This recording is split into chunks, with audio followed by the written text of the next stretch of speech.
நீங்கள் கார் வச்சுருக்கிறீங்கனாக்கா அந்த காரில் எந்த கொடியும் கட்டக்கூடாது. திமுக கொடி கட்டிட்டா போதியும். எந்த ஆக்சிடென்ட்னா பண்ணட்டும், அசால்ட்டே வெளியே வந்துடுவீங்க. அந்த மாதிரி தான் இப்போ ஒரு சம்பவம் நடந்திருக்கு. எங்கன்னு பார்த்தீங்கன்னா, செங்கல்பட்டில் ஒரு கர்ப்பிணி பெண் மேலே திமுக கொடியை கட்டின கார் வந்து மோதி அந்த பொண்ணு வந்து சம்பவ இடத்துல உயிர் இழக்குது. அதாவது அந்த குழந்தையோட அந்த பெண் வந்து கர்ப்பிணி பெண் இழந்துட்டா, செத்தே போயிட்டா. இதை வந்து சாதாரணமாக கடந்து போகிறாங்க. எந்த மீடியாவும் இதை பெருசாக எடுத்து பேசப்படலை.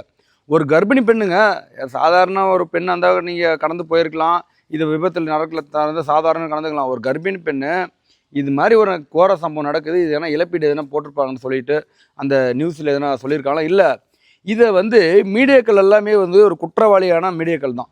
இதை எப்படி டைவெர்ட் பண்ணுறோன்னா, விஜயோட தஞ்சாவூரில் நிறைய தஞ்சாவூர் மீட்டிங்கில் போயிட்டுருக்க அந்த இடத்துல ஆக்சிடென்ட் இடத்துலாம் இதை கம்பேர் பண்ணி இந்த வந்து நியூஸை வந்து வராமல் பண்ணிட்டான். கிட்டத்தட்ட வந்து அந்த நியூஸ் தான் பிரேக்கிங் நியூஸ்னு போடுறான். ஒரு கர்ப்பிணி பெண் செத்ததை, ஒரு பெண்ணுக்கு நேர்ந்த சோகத்தை எந்த மீடியாவும் பேசவே இல்லைங்க. சாதாரண பிட்டு பேப்பர் வர மாதிரி ஆகிப்போச்சு. பிட்டு பேப்பர் மாதிரி வர மாதிரி தான் இன்றைக்கி ஒரு நிலமை. திமுக கொடியை காரில் கட்டிட்டா போதிக்கும்.